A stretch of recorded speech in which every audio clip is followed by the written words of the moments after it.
जब मैंने stellar wealth India fund की शुरुआत की थी अमेरिका में, तो to have skin in the game मैंने अपने पूरा का पूरा इक्विटी एलोकेशन मैंने अपने last part of the money I put it into my India fund alongside my investors. I think the best resource by far is the original resource which is the Bombay stock exchange website. जो trading calls आते हैं या market focus आते हैं, उस पर focus मत कीजिए. इन कोई भी अगर कोई स्टॉक रिकमेंडेशन या कोई स्टॉक का बात कर रहा है, स्टॉक्स पे फोकस कीजिए. That's a good starting point for research. Hi Gautam, welcome to this podcast. First of all, Hi Sanjana, good to be here. thank you so much कि आप ये कर रहे हैं despite the time differences between India and US. Glad to have you here again. Firstly, congratulations on your big success of the book, The Making of a Value Investor. और इसके बारे में थोड़ा बताएंगे कि what is this about और आपको क्या inspire किया to write this one? Just answer the second part of your question first कि ये किताब का आइडिया मुझे कहाँ से आया. तो मैंने एक जर्नल खरीदी थी लेट 2014 में, और आज तक मैं मानता हूँ कि वो one of the best value investments है जो मैंने किए हैं आज तक. क्योंकि सिंस दैट डे मैं अपने investing decisions, subsequent developments, market observations को उस जर्नल में डॉक्यूमेंट करते आया हूँ पिछले 9 साल से. और पिछले 5 साल से मैं लिंक्डइन, ट्विटर में काफी बार पोस्ट करता था about the benefits and advantages of maintaining an investment journal. तो 26 अगस्त 2022 को मेरे एक ट्विटर फॉलोअर ने रेकमेंड किया कि गौतम सर, आप अपने जर्नल एंट्रीज और अपने जर्नल के अंदर जो भी आपकी लर्निंग्स आपने डॉक्यूमेंट की हैं, उसको आप पब्लिश क्यों नहीं कर देते एज अ बुक.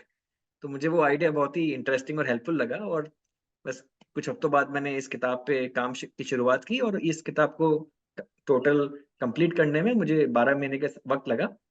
एंड फिर हम लोगों ने अक्टूबर 2023 में इस किताब को वर्ल्ड वाइड लॉन्च किया. So this was the genesis of the book. And ये किताब में मैंने बेसिकली डिस्क्राइब किया है कि इंडियन स्टॉक मार्केट में वो 1 जनवरी 2018 से लेकर 24 मार्च 2020 के बीच में जो 27 महीने का लंबा बेयर मार्केट था, हम्म. उसके दौरान एज एन इन्वेस्टर मेरी ग्रोथ डेवलपमेंट कैसी हुई, मेरा एवोल्यूशन कैसे हुआ फ्रॉम एन इन्वेस्टर जो पहले सस्ते शेयर ऑफ मीडियोकर ऑर्डिनरी या बैड बिजनेसेस जो खरीदता था और जो बहुत हाईली कॉन्सेंट्रेटेड हुआ करता था, to one focused on prudent diversification and quality.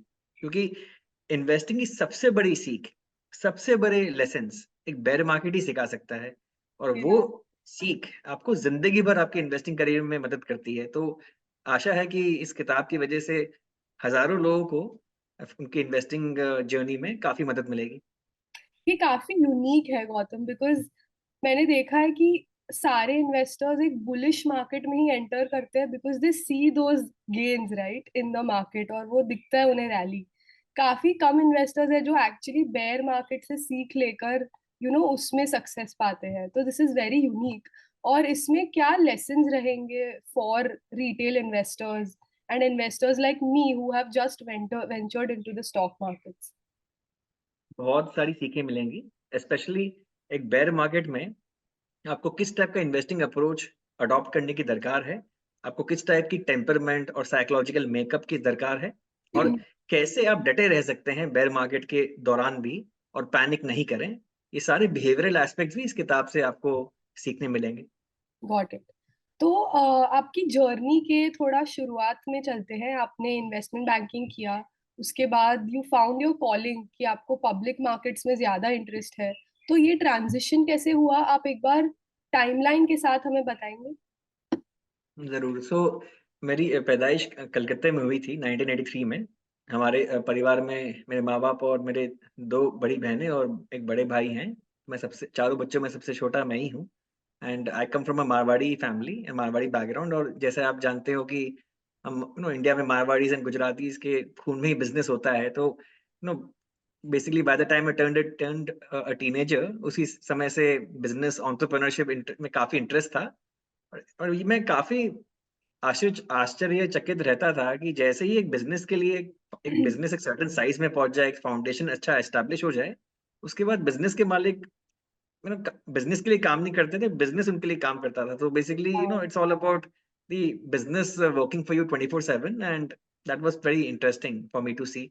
सो मैंने अपनी प्राइमरी स्कूलिंग, हाई स्कूल और कॉलेज एजुकेशन सब कैलकाटा यूनिवर्सिटी से की है। मैंने बीकॉम ऑनर्स किया था with specialisation in accountancy. So pursuing higher studies in the field of finance एक बहुत ही नेचुरल एक्सटेंशन होता है हम लोग के लिए। तो फिर मैंने इंडियन सीएफए किया, जो अब क्या कहा हम लोग बुलाते हैं MS finance, from ICFAI university Hyderabad India. और फिर मैंने अपना कैट एंट्रेंस एग्जाम देकर निर्मा यूनिवर्सिटी अहमदाबाद में अपना एमबीए किया with specialisation in finance for 2 years। और फिर मेरे एमबीए के बाद मुझे कैंपस प्लेसमेंट मिला into Citibank in their Mumbai office as an investment banking analyst. And वहां पे मैंने 3 साल नौकरी की। उसके बाद मैंने डॉइचे बैंक ज्वाइन किया, वहां पे मैंने 4 साल नौकरी की as a senior analyst in their investment banking team. Mumbai, London, Hong Kong 3 देशों में काम किया 4 साल के लिए। और ये 7 साल के दौरान हुआ क्या कि वन फाइन डे मुझे एहसास हुआ कि मुझे इस जॉब में इतना मजा नहीं आ रहा। मेरा ध्यान और इंटरेस्ट और सारा मेरा इंथुजियाज्म है इंडियन शेयर मार्केट को लेके, इन्वेस्टमेंट बैंकिंग को लेके नहीं। सो इन्वेस्टमेंट बैंकिंग में आप प्राइवेट साइड में काम करते हो, आप काम करते हो on IPOs, mergers and acquisitions. लेकिन मेरा पब्लिक साइड में ज्यादा इंटरेस्ट था, स्टॉक मार्केट्स में। और वो इंटरेस्ट कहाँ से जागरूक हुआ वो भी आपको मैं बताना चाहूंगा। तो जैसे ज्यादातर निवेशकों की कहानी होती है, जैसे आपने कहा कि towards the end of a raising bull market, market में अट्रैक्ट होके वो एंटर कर जाते हैं, वैसी मेरी भी कहानी थी। In my case it was the 2003 to 2007 bull market in India.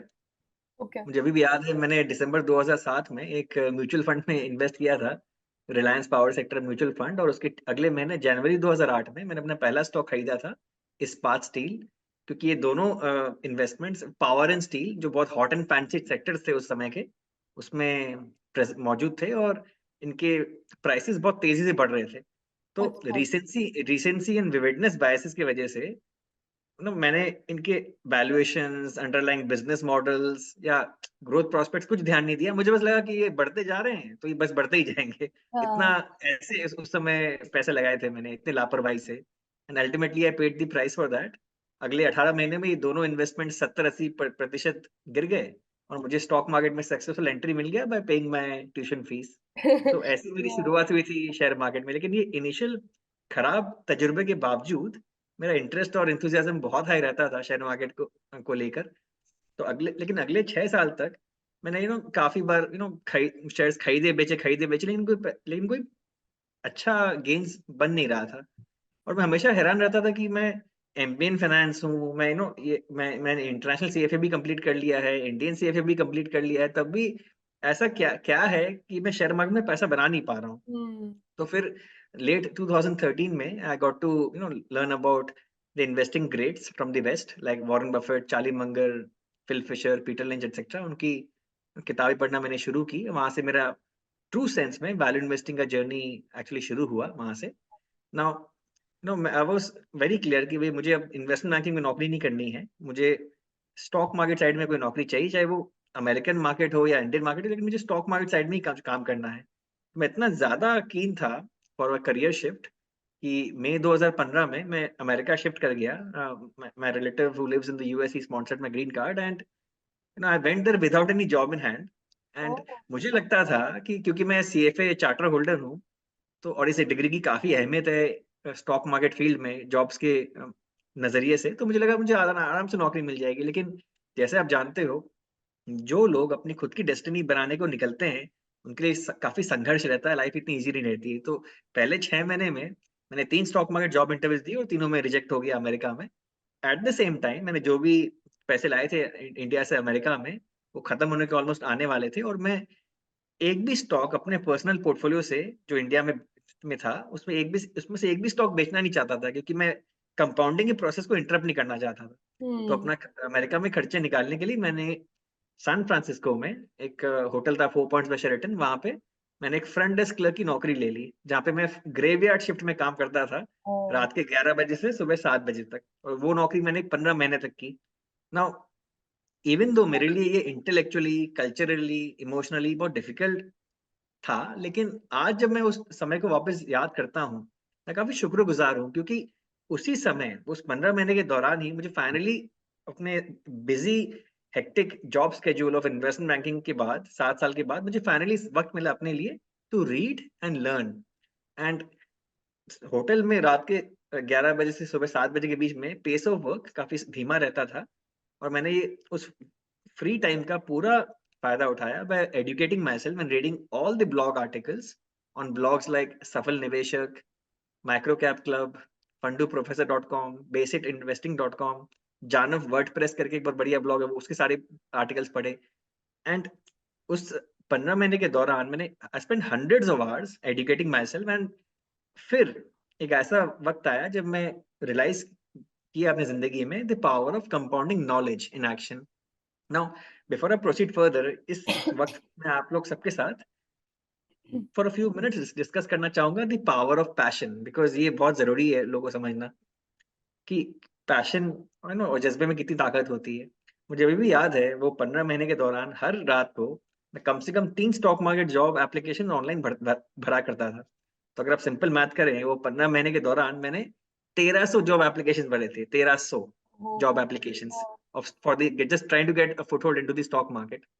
1300 बार। अब आप जानते हो कि भी एवरी टाइम आप समय निकाल के पूरा एप्लीकेशन भरते हो, अपना रेज्यूमे अटैच करते हो, जैसे every time you click the submit button, इतनी सारी आशा उम्मीद इसमें उसके संग जुड़ी होती है।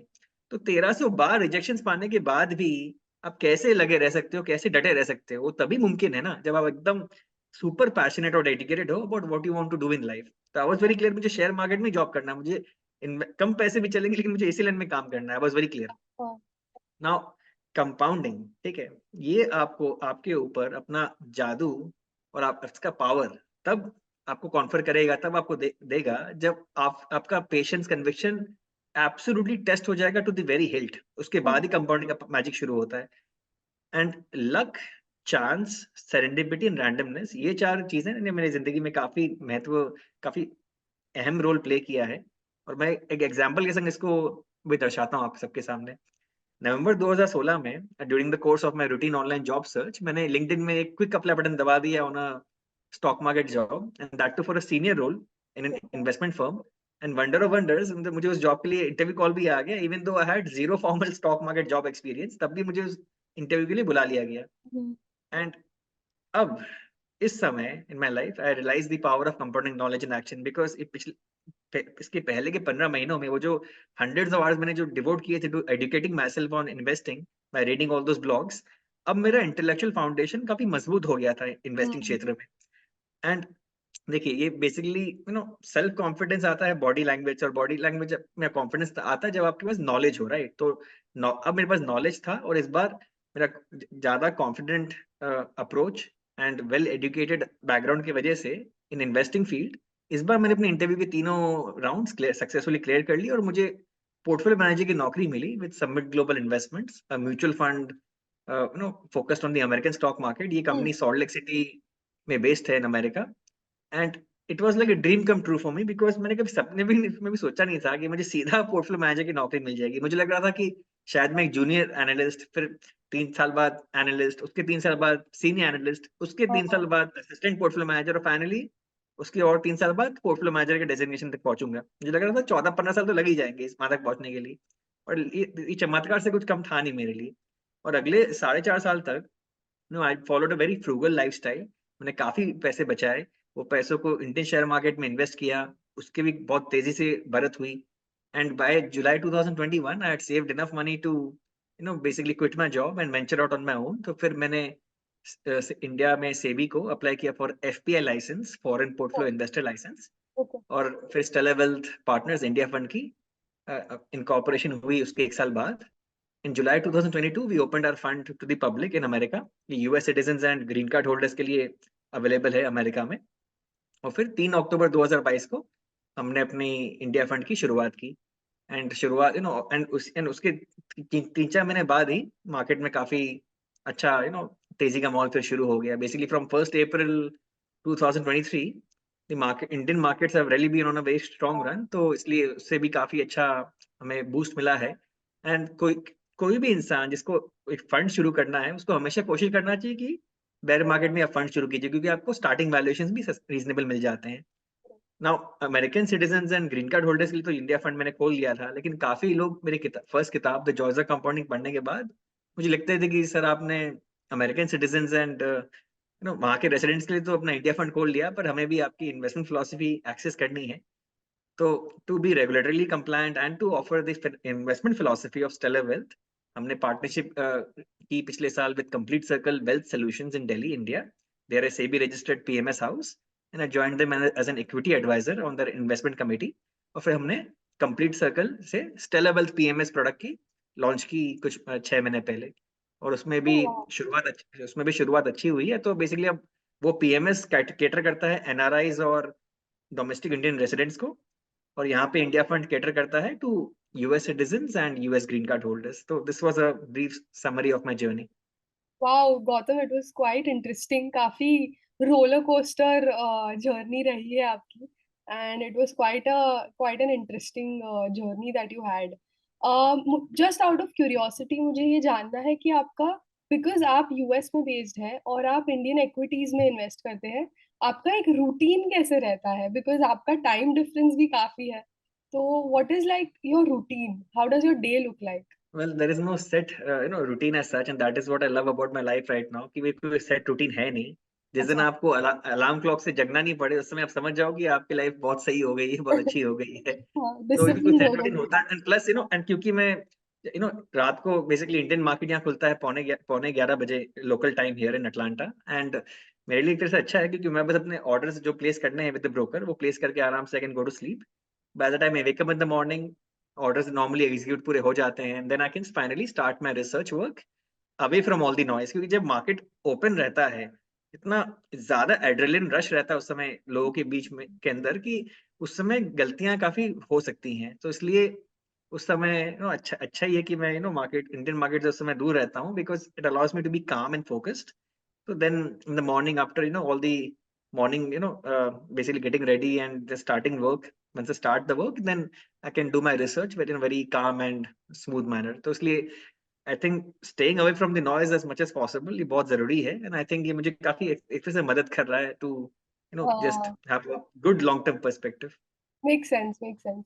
और आपने कहा कि आपने यूएस में और इंडिया दोनों जगह काम किया है, दोनों के फाइनेंशियल मार्केट्स में ऐसे कुछ नोटेबल डिफरेंसेस है जो आपने देखे हैं, या फिर इन्वेस्टर के कुछ प्रेफरेंसेस हो जो अलग है, या माइंडसेट अलग है? बहुत बहुत फर्क है दोनों मार्केट्स में, स्पेशली अगर मैं इंडिया की बात करूं। यहाँ पे इन्वेस्टमेंट अप्रोच की जहां तक सवाल है, आपको काफी फोकस करना पड़ता है on checking for bad accounting quality और पुअर कॉर्पोरेट गवर्नेंस। ये इन्वेस्टमेंट अप्रोच की बात है, ये आपको अमेरिका में कम करना पड़ता है। साथ साथ इंडिया में एक बहुत यूनिक सिचुएशन है, क्योंकि जो 5,000 स्टॉक्स लिस्टेड है उसमें से मुश्किल से 100 या 150 हाई क्वालिटी बिजनेसेस के स्टॉक्स होंगे। बाकी stocks are basically just worth trading in and out of. So India में प्रॉब्लम क्या हो जाती है, the supply of quality equities is very limited, and इसकी वजह से डिमांड सप्लाई इम्बैलेंस हो जाता है। और इसकी वजह से इंडिया में high quality equities are always available only at an expensive valuation, क्योंकि सप्लाई लिमिटेड है, हाँ। डिमांड बहुत हाई है। हम्म। उसके ऊपर से इंडियन मार्केट में जो इनसाइडर ओनरशिप है, जो हम लोग बोलते हैं प्रोमोटर होल्डिंग, पूरे दुनिया भर के शेयर बाजारों में insider ownership in the Indian market is the highest. That further contributes to this lack of supply problem. So इसलिए क्वालिटी स्टॉक्स की सप्लाई बहुत कम हो जाती है इंडिया में, और डिमांड इन स्टॉक्स के लिए ही रहती है from mutual fund managers in India and foreign हाँ।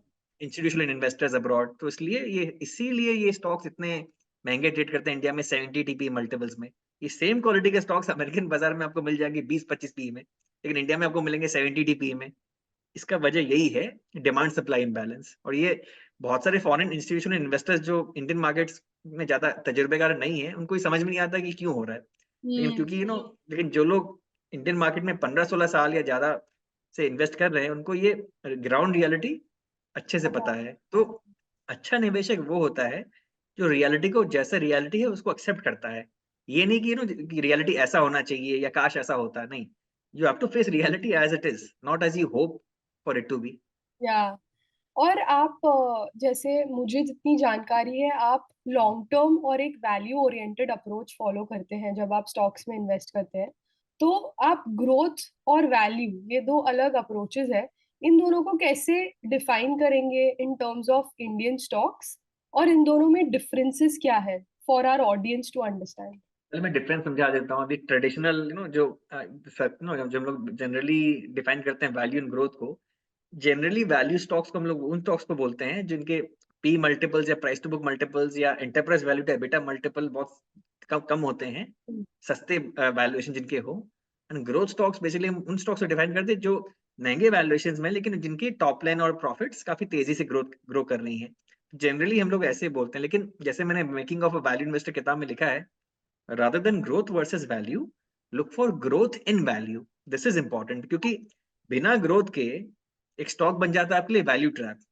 सिर्फ एक high return on capital employed काफी नहीं है, सस्ता वैल्यूएशन काफी नहीं, you need a catalyst for value to become more expensive, नहीं तो आप एक वैल्यू ट्रैप में फंस जाओगे। तो बेसिकली नो आपको देखना है बोथ वैल्यूएशन एंड ग्रोथ, आपको ये दोनों चीज साथ में लेकर चलनी है और फिर ही आप एक सक्सेसफुल लॉन्ग टर्म इन्वेस्टमेंट कर सकते हैं। नहीं तो फिर क्या होगा, जैसे इंडिया में let's look at example of a stock. हम ये स्टॉक होल्ड नहीं करते हमारे पीएमएस इंडिया फंड में, Castrol India for example, hmm, lubricant market में ये एक बहुत अच्छी कंपनी है, हम्म, बहुत अच्छी return on capital employed, good cash flow, good balance sheet, सब अच्छा लगता है, लेकिन ग्रोथ नहीं है क्योंकि and user market is growing very slowly. So basically क्योंकि ग्रोथ बहुत कम है इसलिए शेयर आपको ज्यादा रिटर्न दे नहीं पा रहा है। तो इसलिए आपको ग्रोथ तो चाहिए, और Indian market specially is a growth market. तो जो लोग बहुत सालों से इन्वेस्ट कर रहे हैं वो ये ऑब्जर्व कर चुके हैं कि इंडिया में you get paid for growth. Otherwise foreign investors जो है वो अपने ही बाजार में इन्वेस्ट करेंगे, अगर उनको 10% रिटर्न चाहिए वो इंडिया में रिस्क क्यों लेंगे। फॉरेन इन्वेस्टर्स इंडिया में आते हैं सिर्फ ग्रोथ के लिए, उनको right. 20% प्लस का ग्रोथ दिखता है बहुत सारे कंपनीज में, इसलिए वो इंडिया आते हैं। तो इसलिए इंडिया में अगर आपको बेनिफिट करना है from this foreign investor flows and from domestic mutual fund flows as well, you have to make sure that you're positioned on the right side of growth versus value. So value stocks बहुत सालों के बाद 1-2 साल चलते हैं, फिर वापस fizzle out कर जाते हैं इंडिया में, लेकिन जो ग्रोथ स्टॉक्स हैं, जो ग्रोइंग बिजनेसेस हैं, उनकी डिमांड हमेशा काफी रहती है इंडिया में। हम्म। तो आप ये वैल्यू स्टॉक्स जो है, आपने जो अप्रोच डिस्क्राइब किया, वो आप कैसे आइडेंटिफाई करते हैं? आपका वैल्यू इन्वेस्टिंग प्रोसेस कैसे रहता है? So basically, I follow the strategy of growth at a reasonable price. It's not just deep value investing, it's actually growth at a reasonable price. और ये इकलौता इन्वेस्टिंग स्ट्रैटेजी है जो इंडियन मार्केट में across market cycles, across interest rate cycles, यही एक strategy जो हमेशा आपको अच्छा रिजल्ट देती है। तो this is the philosophy which we follow at Stellar Wealth Partners. And अगर आपको वैल्यू अपॉर्चुनिटीज ढूंढनी है मार्केट में, तो बेसिकली वैल्यू इन्वेस्टिंग का मतलब मैं जरा क्लैरिफाई कर देता हूँ अभी ताकि कोई कंफ्यूजन नहीं रहे। वैल्यू इन्वेस्टिंग का मतलब ये नहीं होता कि आप खराब या डैमेज बिजनेसेस के स्टॉक्स को सस्ते भाव में खरीद रहे हैं, वो वैल्यू इन्वेस्टिंग नहीं होता। Value investing means getting more value for the price that you are paying with the least amount of risk. This is what value investing actually means, ठीक है। तो बेसिकली दो तरीकों से आपको वैल्यू अपॉर्चुनिटीज मिलती है कोई भी मार्केट में। तो इंडियन मार्केट की पहले बात करते हैं, तो पहला तरीका होता है वेरिएंट परसेप्शन। वेरिएंट परसेप्शन का मतलब होता है वो सिचुएशंस जहां पे आपको return on capital employed ROC expansion मिलता है कपल्ड विद अर्निंग्स ग्रोथ, और फिर आपको वैल्यूएशन की री रेटिंग मिलती है, एंड इससे आपको फिर मल्टी बैगर स्टॉक्स मिलते हैं। और मल्टीपल ट्रिगर्स होते हैं वेरिएंट परसेप्शन के। ये वेरिएंट परसेप्शन आपको तब मिलता है when you have a differentiated view on the short to medium term trajectory of any business. पहला ट्रिगर वेरिएंट परसेप्शन का होता है product mix change into a higher margin category. तो जब भी आप कॉन्फ्रेंस कॉल में सुनोगे कि मैनेजमेंट बोलती है कि हमारा वैल्यू एडेड प्रोडक्ट्स का शेयर इतना रेवेन्यू मिक्स में इतना बढ़ने वाला है, तो उन कंपनीज के लिए जो प्रॉफिट ग्रोथ होता है in the future that is faster than the revenue growth. तो ये पहला कैटलिस्ट है for variant perception. Second catalyst for variant perception is deleveraging. ये सिंपल है, जैसे डेट कम हुआ, इंटरेस्ट कॉस्ट कम हुआ, नेट हम्म, प्रॉफिट बढ़ा, मार्केट हम्म, कैप बढ़ा।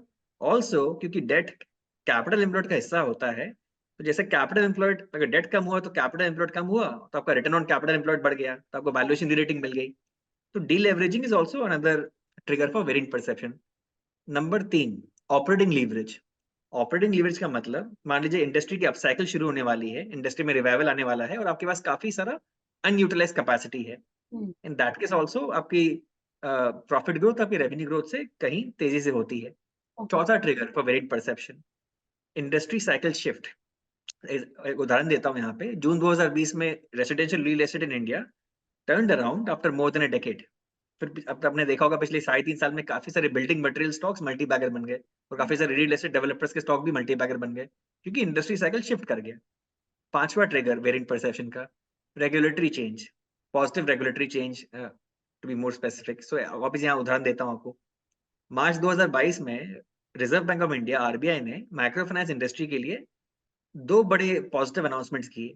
एक तो उन्होंने माइक्रो फाइनेंस कंपनीज के लिए वो 10% का नेट इंटरेस्ट मार्जिन का जो पहले कैप था, अपर लिमिट जो था, वो हटा दिया। तो अच्छा। Now micro finance companies can price their risk more appropriately. And और इसके साथ साथ आरबीआई ने ये भी अलाउ कर दिया माइक्रो फाइनेंस कंपनीज को कि अब वो अपने लोन बुक का up to 25% non micro finance क्षेत्र में भी लोन्स दे सकते हैं, जैसे gold loans, vehicle loans, personal loans et cetera. Hmm. अब मैं बात करता हूँ sixth trigger for variant perception, working capital improvement. अगर कोई कंपनी का वर्किंग कैपिटल साइकिल बहुत तेजी से कम होने लगता है, बेसिकली काफी सारा कैश फ्लो फ्री अप हो जाता है। हम्म। यहाँ पे भी आपको उदाहरण देता हूँ। तो मार्च 2020 के बाद एपीएल अपोलो, जो इंडिया में स्ट्रक्चरल स्टील ट्यूब्स का मार्केट लीडर है, they shifted to a cash and carry model. तो basically from there on they started accepting only cash payments. अच्छा। इसकी वजह से उसका वर्किंग कैपिटल साइकिल चला गया to almost to zero working capital days. उसकी वजह से उसका काफी सारा कैश फ्री अप हो गया। और साथ साथ क्योंकि working capital is a part of capital employed, तो आपका वर्किंग कैपिटल कम हो गया, आपका रिटर्न ऑन कैपिटल एम्प्लॉयड बढ़ गया, आपको वैल्यूएशन रीरेटिंग भी मिल गई। तो इसलिए working capital improvement is again very good, very big trigger for variant perception. And सातवां trigger is improvement in asset turns. ये आपको इन्फॉर्मेशन मिल जाएगी from management on conference calls. आप उनसे पूछिए ये जो नया फिक्स एसेट्स इन्होंने जो खड़ा किया है, इसमें कितना टर्नओवर एक्सपेक्ट कर रहे हैं। एंड दो तरह से आरओसी दो तरह से एक्सपेंड करती है, एक होता है मार्जिन इंप्रूवमेंट और एक होता है इंप्रूवमेंट इन एसेट टर्न। इन दोनों के बीच में I prefer improvement in asset turns, क्योंकि higher margin tend to attract competition. Hmm. ये 7 ट्रिगर्स हो गए वेरिएंट परसेप्शन के। अब मैं आता हूँ 8वें ट्रिगर पे, वो है कॉर्पोरेट एक्शंस। और कॉर्पोरेट एक्शंस के अंदर भी 4 या 5 और तरीके हैं, सब सेगमेंट्स हैं। तो पहला corporate action trigger is demerger. Second big corporate action trigger is promoter और management change. Third big corporate action trigger is merger arbitrage. Fourth big corporate action trigger is divestiture of a loss making unit और loss making division. अगर आप loss making division बेच दिए तो आपको net profit बढ़ गया, मार्केट कैप बढ़ गया। और fifth and final corporate action trigger is divestiture of a non core business segment, because कोई कंपनी अगर कॉन्ग्लोमरेट अगर हो तो उसको कॉन्ग्लोमरेट डिस्काउंट लगता है उसके स्टॉक पे, लेकिन जब वो अपने नॉन कोर बिजनेसेस से निकलने लगती है तो stock markets focus management focus businesses को ज्यादा हायर वैल्यूएशन मल्टीपल देता है। तो वो और एक ट्रिगर हो गया। तो टोटल 7 + 5 12 वेरिएंट परसेप्शन के ट्रिगर्स हैं, जहां से आप अच्छे बहुत ही अच्छे रिटर्न्स कमा सकते हैं। तो वेरिएंट परसेप्शन हो गया, हमने डिस्कस कर ली। अब बात करते हैं second pillar of our investment strategy, that is called long term structural trends. आपको लॉन्ग टर्म स्ट्रक्चरल ट्रेंड्स मिलेंगे in industries with a very favourable structure. Hmm. ये मोनोपोली या डुओपोली या ओलिगोपोली की तरह स्ट्रक्चर होते हैं। ओलिगोपोली मतलब more than 2 players in the industry, and they have consistency and predictability of cash flows. तो सस्टेनेबल ग्रोथ होता है इन इंडस्ट्रीज में।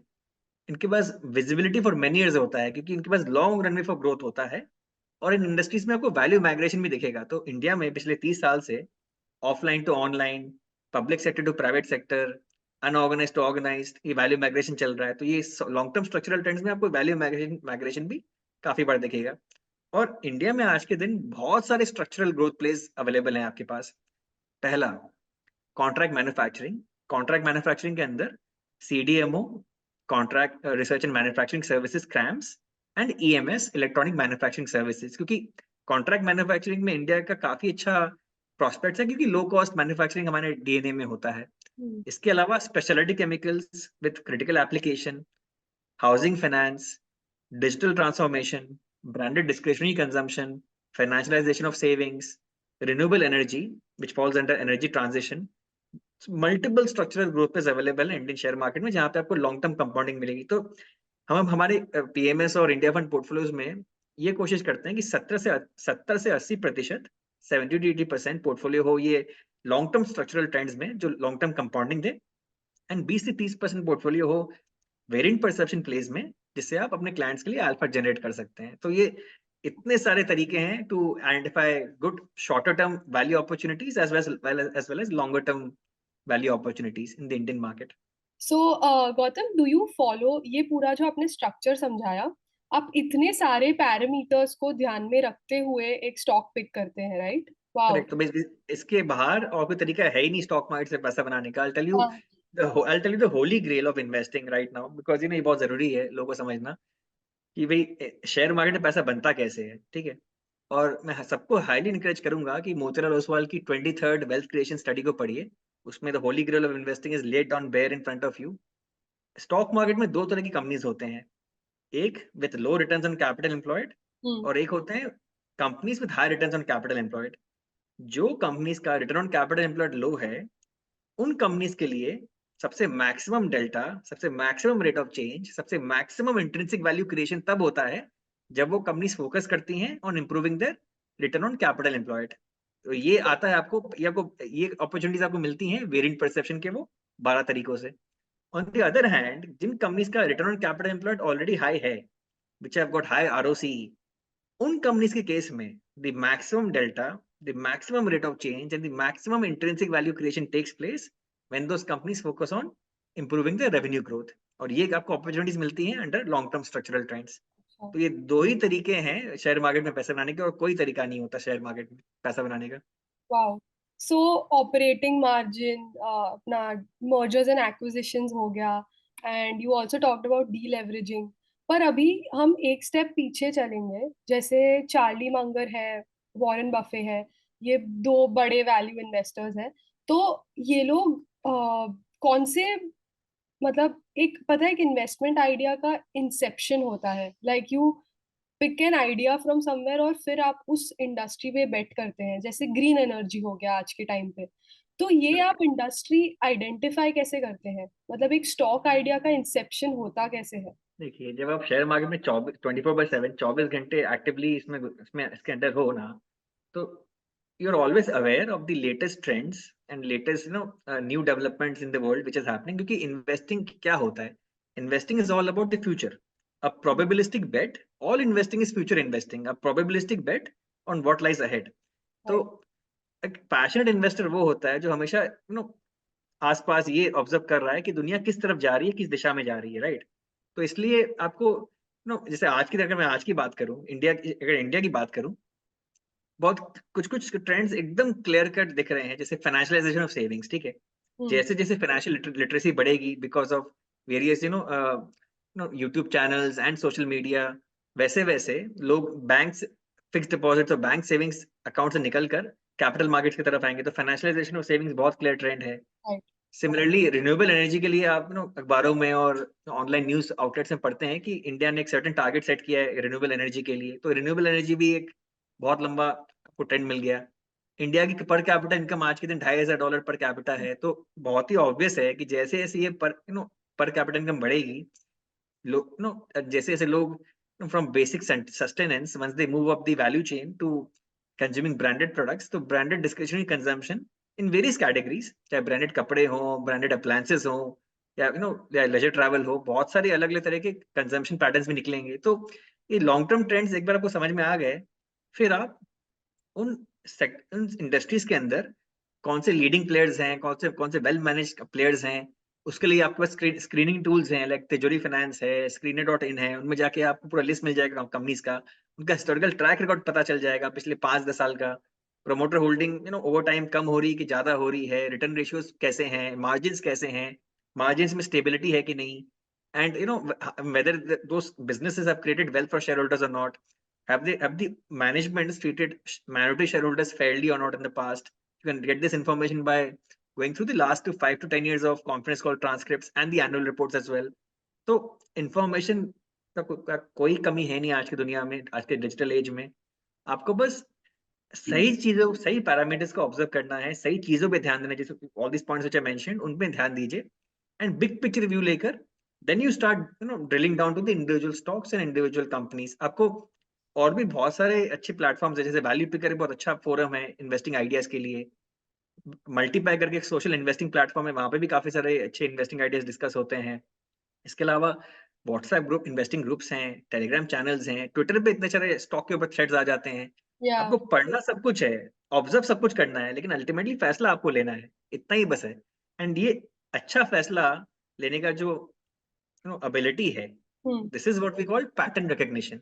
Got it. Pattern recognition is nothing but basically being able to make quick judgments based on experience. हम्म। जैसे जैसे आप market में तजुर्बा और एक्सपीरियंस लेते रहेंगे ओवर टाइम, आपके दिमाग में सर्टेन मेंटल मॉडल्स और पैटर्न्स फॉर्म हो जाएंगे कि आप जल्दी जल्दी आप एक फैसला ले पाएंगे फ्यूचर में कि भाई ये स्टॉक अच्छा है या नहीं है, because the same patterns broadly keeps repeating in different industries and different stocks all the time. So basically एक पैटर्न्स, जैसे मैंने इतने सारे वेरिएंट परसेप्शन के पैटर्न्स आपसे डिस्कस किए, लॉन्ग टर्म स्ट्रक्चरल ट्रेंड्स के इतने सारे पैटर्न जो शेयर किए, ये हो गया आपका investment framework. framework। Investment framework होना बहुत बहुत जरूरी है। एक बार आपका इन्वेस्टमेंट फ्रेमवर्क एकदम रोबस्ट और सॉलिड बन गया ना, उसके बाद आपको ये स्टॉक आइडियाज, अच्छे स्टॉक आइडियाज सिलेक्ट करने में ज्यादा वक्त लगेगा नहीं। Got it. तो गौतम, आपने ये पूरा जो इन्वेस्टमेंट फ्रेमवर्क समझाया हमें, उसके अलावा आपने बुक में कुछ क्वालिटी स्टॉक्स के बारे में भी बात किया है जो हम आइडेंटिफाई कर सकते हैं। सो ये क्वालिटी स्टॉक्स इसी फ्रेमवर्क से आप आइडेंटिफाई करते हैं कि कोई और पैरामीटर्स है जो आप ध्यान में रखते हैं? अच्छा सवाल है। मैं यहाँ पे भी एकदम वंस एंड फॉर ऑल एकदम क्लियरली डिफाइन कर देता हूँ कि एक quality stock, no in the traditional sense, how do we define a high quality business? एक हाई क्वालिटी बिजनेस क्या होता है? सो क्लियरली डिफाइन कर लेते हैं। एक हाई क्वालिटी बिजनेस वो होता है जिसका return on capital employed ROC high हो, way above its cost of capital. उस कंपनी के पास कोई स्ट्रॉन्ग कॉम्पिटिटिव एडवांटेज होना चाहिए, या मोट जैसे जो हम कहते हैं, जिसकी वजह से वो return on capital employed high रहे काफी काफी लंबे समय तक। एंड तीसरा एंड वेरी इंपॉर्टेंट पार्ट, वो कंपनी के पास इंटरनल री इन्वेस्टमेंट अपॉर्चुनिटीज काफी सारी होनी चाहिए at high return on capital. Because अगर कोई कंपनी का बस आरओसी हाई है हम्म। लेकिन उसके पास री इन्वेस्टमेंट अपॉर्चुनिटी नहीं है, तो फिर क्या होगा? वो बेसिकली आपका वो कोलगेट या कैस्ट्रॉल टाइप स्टॉक बन जाएगा कि हाई डिविडेंड पर आपको 4-5% डिविडेंड यील्ड देगा, लेकिन ग्रोथ हो नहीं हाँ। पाएगा। अगर कंपनी को ग्रो करना है, वो ग्रो करने के लिए कंपनी को री इन्वेस्टमेंट अपॉर्चुनिटीज चाहिए अपने अंदर, इंडस्ट्री के अंदर या अपने कोर बिजनेस के अंदर at high return on capital employed, तब वो बिजनेस बन जाता है कंपाउंडिंग मशीन। ये 3 एट्रीब्यूट से ही एक स्टॉक एक हाई क्वालिटी स्टॉक बनता है। Got it. और just out of curiosity Gautam, ये जो वैल्यू इन्वेस्टमेंट अप्रोच है, इसमें हम कितने टाइम का ड्यूरेशन लेके चल सकते हैं फॉर रिटेल इन्वेस्टर्स जो हमारा ऑडियंस है? वो लोग अभी अभी मार्केट में वेंचर कर रहे हैं। तो एक स्टॉक को अगर हम वैल्यू पर्सपेक्टिव से पिक करें तो उसको मिनिमम कितने साल तक हमें रखना ही चाहिए इन आवर पोर्टफोलियो? देखिए, आपको वो स्टॉक को तब तक रखना चाहिए जब तक one of three things do not happen. तो यहाँ पे यार मैं आपसे शेयर करता हूँ 3 रीजंस टू सेल। ये इंपॉर्टेंट समझना। पहला रीजन होता है वैल्यूएशन रिस्क। जैसे कि वैल्यूएशन एकदम एब्सर्ड हो गई, 100 120 पी मल्टीपल तक चली गई, मान हम्म। लीजिए, that's an easy way to sell, no, decide to sell. Second trigger for selling is corporate governance risk, कि अगर मैनेजमेंट ने कुछ बहुत बुरा ऐसा चीज कर दिया जो माइनॉरिटी शेयर होल्डर्स के लिए बहुत डेट्रीमेंटल है, फिर भी आप एग्जिट कीजिए। Third, opportunity cost based selling. So अगर आपके पास जो स्टॉक है, अगर आप उससे एक्सपेक्ट कर रहे हैं अगले 3-4 साल में 20% सीएजीआर बन सकता है, लेकिन आपको और एक बहुत बढ़िया बिजनेस या अच्छा स्टॉक मिल गया जिसमें आपको करंट प्राइस से 35-40% का सीएजीआर आपको एक्सपेक्टेशन है, तब भी आप स्विच कर सकते हैं। ओके। एक रीजन बताता हूँ for selling, capital miss, gross capital miss allocation. देखो, छोटा मोटा capital miss allocation is part and parcel of business and industry, वो होता रहता है। लेकिन समटाइम्स मान लीजिए कि कंपनी के पास है 400 करोड़ ऑफ फिक्स एसेट्स, और अब वो अनाउंस करती है 400 करोड़ का और fresh capex in a low return on capital employed industry और बिजनेस। हम्म। कंपनी का मान लीजिए 30% आरओसी चल रहा है और उसने बहुत बड़ा केपेक्स अनाउंस कर दिया इन सब 10% आरओसी बिजनेस, तो उसकी वजह से उसका आरओसी ट्रेजेक्टरी खराब हो जाएगा, आरओसी कम होने लगेगा, उसकी राइट। वैल्यूएशन डी रेटिंग हो जाएगी स्टॉक की, और फिर आपको नुकसान लग जाएगा। तो ये 4 रीजंस हैं, तब तक आप एक स्टॉक्स को, आप अच्छे स्टॉक्स को होल्ड कीजिए। सो आपने अपनी बुक में ये भी डिस्कस किया है एंड आपने हमें अभी बताया भी कि बेयर मार्केट्स में आपने सबसे ज्यादा पैसा कमाया इन द इंडियन मार्केट्स। तो अभी देर आर सम इन्वेस्टर्स जो 2020 या 2018 में जो बेयर मार्केट्स आए थे उसमें वो पैनिक कर गए and they probably exited the markets in a bear market scenario. तो हाउ वुड यू से कि ये कैसे टैकल करना चाहिए ऐसा कोई फेज आए मार्केट में? तो how do you keep your cool और इसे कैसे टैकल करना चाहिए? By being a student of financial market history, आपको इतिहास का, फाइनेंशियल मार्केट्स का इतिहास का एक अच्छी रुचि होनी चाहिए, अच्छा नॉलेज होना चाहिए, क्योंकि फिर आप नोटिस करेंगे कि the same patterns of investor panic and all the behaviour of investors in the bear market just keeps on repeating. एक बार आपको समझ में आ गया कि इन्वेस्टर्स क्या कॉमन मिस्टेक्स करते हैं बेयर मार्केट्स में, then you will be less prone to making the same mistake. तब आप वो गलती नहीं करेंगे, क्योंकि आपको कि अब बाकी इन्वेस्टर्स गलतियों से ऑलरेडी सीख ले चुके होंगे। राइट। इसलिए ये सेकंड किताब जो मैंने लिखी है, इससे इन्वेस्टर्स को काफी मदद होगी, क्योंकि वो अब समझ जाएंगे कि फ्यूचर में जब बेयर मार्केट आएगा इस बुल मार्केट के बाद, कि ये सेम चीज तो 2018, 19 और 20 में भी हो चुकी है, तो ये कोई नया चीज नहीं है। बेयर मार्केट में बेसिकली आपको लगेगा कि तो कभी जैसे कभी खत्म जैसे बेयर मार्केट, ये मंदी का माहौल कभी खत्म होगा ही नहीं, इंडिया कभी हाई ग्रोथ में वापस जाएगी ही नहीं, सारे इंडस्ट्रीज रिसेशन में हमेशा रहेंगे। अब मारुति की गाड़ियां बिकना बंद हो जाएंगी, या ये बेसिकली आईटी इंडस्ट्री में भी स्लो डाउन हमेशा हमेशा चलता रहेगा। तो बेसिकली ह्यूमन बीइंग्स, हम लोग का सबसे बड़ा दिक्कत ये होता है बहुत बार कि हम we trend to extrapolate the recent events into infinity. हम लोग सोचते हैं कि जो हाल ही में हुआ है पिछले 6-8 महीने में, वो अगले कुछ साल हाँ। भी सेम चीज चलता रहेगा, लेकिन ऐसा होता नहीं है। मार्केट्स, इंडस्ट्रीज एंड दुनिया सिक्लिकल है, उतार चढ़ाव इज पार्ट ऑफ लाइफ। लेकिन अच्छा इन्वेस्टर वो होता है जो ये उतार चढ़ाव के दौरान भी, all through out the ups and downs, अपने इन्वेस्टमेंट फिलोसफी, अपने इन्वेस्टमेंट फ्रेमवर्क के साथ फेथफुल रहता है, और डटा रहता है, टिका रहता है, with good quality stocks and good quality managements. That is, और कोई तरीका नहीं है शेयर मार्केट में लॉन्ग टर्म में सस्टेनेबल वेल्थ बनाने का, ये इकलौता प्रूवन तरीका है। इसी तरीके से सारे नामी इन्वेस्टर्स को देखिए, अब दलाल स्ट्रीट के सब लोग ने ऐसे ही बड़े पैसे कमाए हैं। और राइट। उनमें और एक खास, इनमें उन सब में और एक खासियत थी कि through even in the times of despair and panic, they never lost their faith in India। वो हमेशा इंडिया पे हमेशा बुलिश रहे हैं। Got it Gautam. तो जैसे आपने बताया कि जो अच्छे इन्वेस्टर्स हैं वो मार्केट में बेयर मार्केट्स आने के बावजूद they stay in the markets and they stay put, and that's how they made those long term returns. अभी वैल्यू इन्वेस्टिंग में एक कॉन्ट्रेरियन माइंडसेट रखना बहुत इंपॉर्टेंट है, जैसे मैंने देखा है।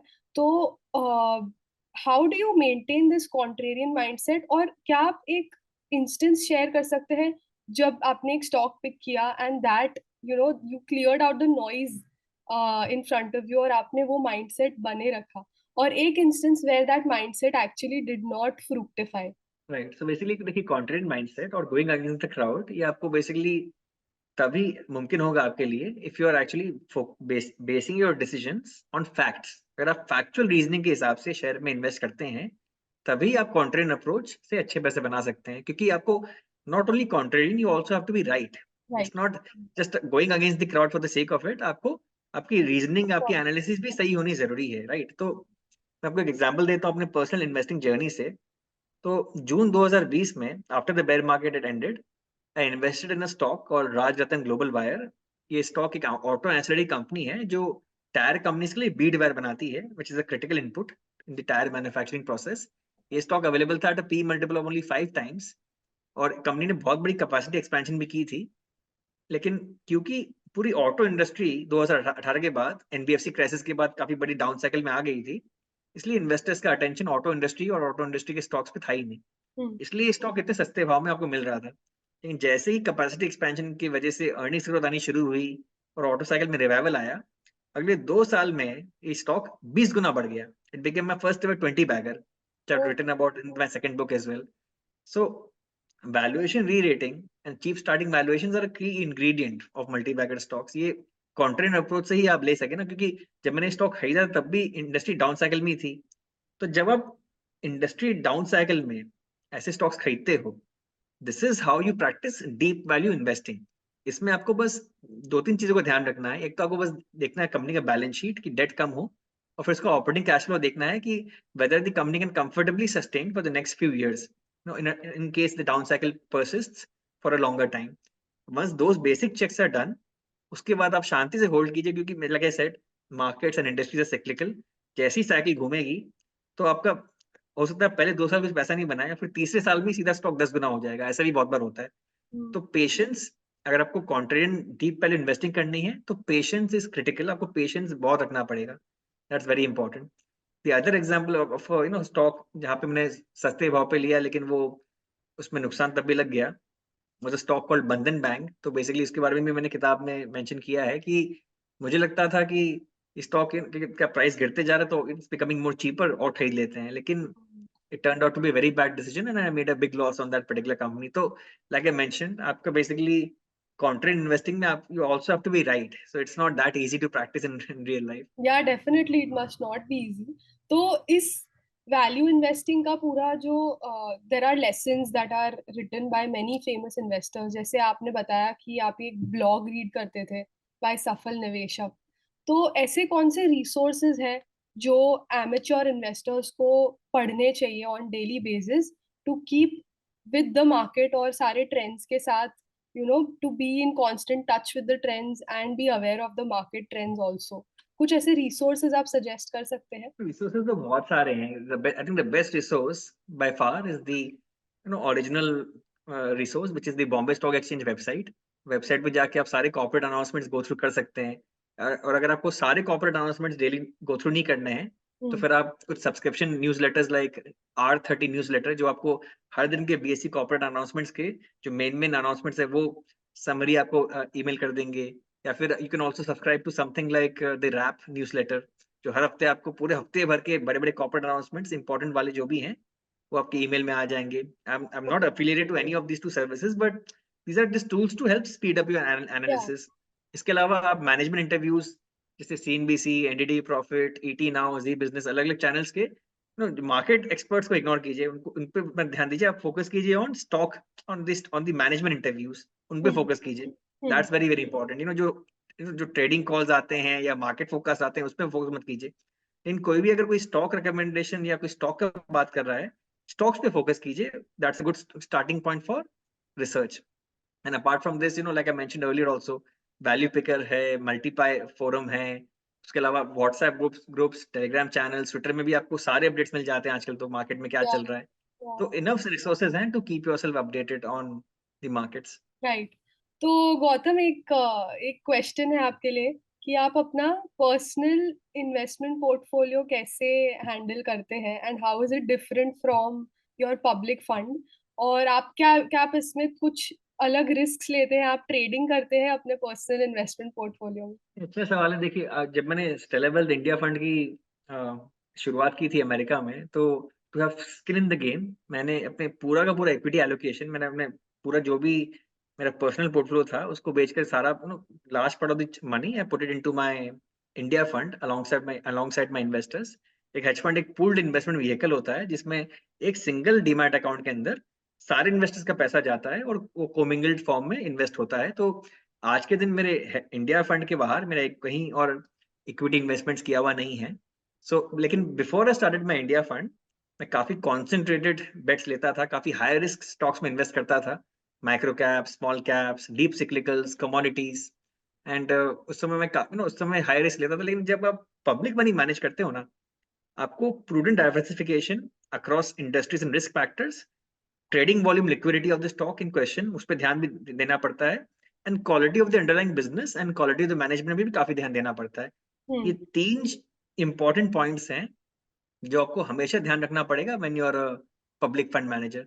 तो उसी बेसिस पे हमने अपना इंडिया फंड पोर्टफोलियो और पीएमएस पोर्टफोलियो डिजाइन किया है। Got it. तो गौतम, आप कुछ मैक्रो इकोनॉमिक फैक्टर्स भी फैक्टर इन करते हैं जब आप स्टॉक्स पिक करते हैं इंडिया में? जैसे कि अभी interest yields in the US काफी बढ़ रहे थे, तो तब काफी एफआईआईज आउटफ्लो हुआ था इंडिया में। तो क्या आप ये फैक्टर्स भी कंसिडर करते हैं? जरूर करते हैं। इनफैक्ट वॉरेन बफेट ने हमें सिखाया भी है कि interest rates hmm. Act like the force of gravity on the valuation of every financial asset in the world. So it's not a very rigid, no hardcore fixed approach, लेकिन एक broad big picture view ये रहता है कि जैसे interest rates बढ़ते हैं, the lesser the valuation multiple you should be willing to pay for a stock. अब शेयर मार्केट में ना दो तरह के बिजनेस होते हैं। एक होते हैं लाइक द वैल्यू स्टॉक्स, जिनके पास करंट अर्निंग्स है और नियर टर्म अर्निंग्स विजिबिलिटी होती है। और एक होता है long duration stocks like this new age businesses, जो आज के दिन लॉस कर रहे हैं, लेकिन उनका अर्निंग्स 4-5 साल के बाद आना शुरू होगा। तो ये जो लॉन्ग ड्यूरेशन बिजनेसेस होते हैं, long duration high growth stocks जो होते हैं, इनकी वैल्यूएशन बहुत सेंसिटिव होती है to changes in interest rates. इसलिए आप देखे होंगे कि 2022 में जब इंटरेस्ट रेट्स अमेरिका में 0 to 5% गए, अमेरिका में नैस्डैक गिर गया 35%, हजारों स्टॉक्स गिर गए 50-60% एक साल में। इंडिया में न्यू एज स्टॉक्स गिर गए 50-60%, क्योंकि ये स्टॉक्स के पास आज के दिन कोई अर्निंग्स नहीं है, ये फ्यूचर में आएंगे। तो इस तरह के स्टॉक्स राइजिंग रेट इन्वायरमेंट में हमेशा अंडर परफॉर्म करते हैं। और वैल्यू स्टॉक्स जिनके पास ऑलरेडी अर्निंग्स हैं और नियर टर्म अर्निंग्स भी हैं अगले 1-2 साल में, वो आउट परफॉर्म करते हैं ना राइजिंग इंटरेस्ट रेट एनवायरनमेंट। सो इसलिए इंटरेस्ट रेट्स पे फोकस करना बहुत जरूरी है, क्योंकि काफी जो एक्टिव फंड मैनेजर्स हैं वो अपने पोर्टफोलियो की positioning between these long duration stocks और दीज वैल्यू स्टॉक्स अकॉर्डिंगली करते हैं based on the interest rate cycle. Okay, got it. और गौतम, आप क्या कुछ ऐसे 3-4 सेक्टर्स के बारे में बता सकते हैं हमें जो which you think will be big in India और काफी फ्यूचर पोटेंशियल है? Financialization of savings, all the capital market plays, there are many of them listed in the Indian market. इसके अलावा renewable energy बहुत बड़ा growth area है। Branded discretionary consumption as well is going to be a very very big growth area in the future. I think we are just getting started. पिछले 20 साल में भी हमने देखा कितना अच्छा ग्रोथ आया है ब्रांडेड डिस्क्रिशनरी कंजम्पशन में, लेकिन I think we are just getting started, क्योंकि अब इंडिया वो इन्फ्लेक्शन पॉइंट पे पहुंच गया है इन terms of per capita income. यहाँ से आपको मिलेगा वो exponential jump in this particular category. तो इन क्षेत्रों में आपको लॉन्ग टर्म कंपाउंडिंग काफी अच्छी मिल सकती है। तो definitely do your research in these three industries. Right, so branded discretionary का मतलब है luxury brands and luxury apparels and cars, वो सब का demand is going to see an increase, right? both mid level brands and high and as well as the higher level brands as well। अभी तो आज के दिन क्योंकि rural India में स्लो डाउन है, इसलिए आप सिर्फ आप एक के शेप्ड रिकवरी देख रहे हैं जहाँ पे सिर्फ luxury branded goods are doing very very well. लेकिन जैसे जैसे पर कैपिटा इनकम बढ़ता है इंडिया में and it becomes more broad based, I think ये मिड लेवल कैटेगरी भी जो ब्रांडेड गुड्स में है वो भी काफी अच्छा करेंगी। Got it. So Gautam, I think this is the last segment of the podcast। अभी हम एक रैपिड फायर राउंड लेंगे और इसमें आपको बहुत क्विकली कुछ क्वेश्चंस के आंसर्स देने हैं, whatever is on top of your mind। So are you ready? Sure sure. Yeah. So how old were you when you made your first investment? That was in 2007, 24 years। Oh wow. Which was the stock that you bought and why? You already Ispat told Steel, us, but Ispat Steel in January 2008, because it was just the stock price was rising very rapidly। investing in India or the US, which one would you always choose? Both. In US for the technology and the exponential innovative opportunities, and India for exposure to services and manufacturing। Got it. Two sectors that you think have a high potential for growth in India, which you already mentioned, but Branded discretionary consumption and financialization of savings। okay. Business story or financial numbers, what is more important? So the stock price, any stock price is simply the financial numbers of today multiplied by the business story of tomorrow. So I think both are equally important। Wow, very nicely summarized. Good business with high valuations or not so great business with cheap valuations, which one would you choose? Good business at a reasonable valuation, or if not available, then expensive valuations are also fine, but not at a absurdly high valuation of more than 100 p. Got it. One piece of advice you'd give to your younger self, probably when you were 24 years old. Be more patient। Right. One investing mistake you'd never like to repeat. Going down the quality curve in a bull market because of FOMO, fear of missing out, and in the lure of making very quick short-term money। If you could have dinner with one famous investor, could be dead or alive, who would it be? Warren Buffett। Bull or bear market, which one do you find more interesting? Bull markets are always more interesting. Bear markets are much more challenging। One favorite movie on the stock markets? It's actually a web series, Scam 1992 on Harshad Mehta। I Oh, found it amazing watch। yeah, it was lovely. One favorite book on the stock markets? One Up on Wall Street by Peter Lynch, evergreen book। Nice. So I think we've reached the end of the podcast now.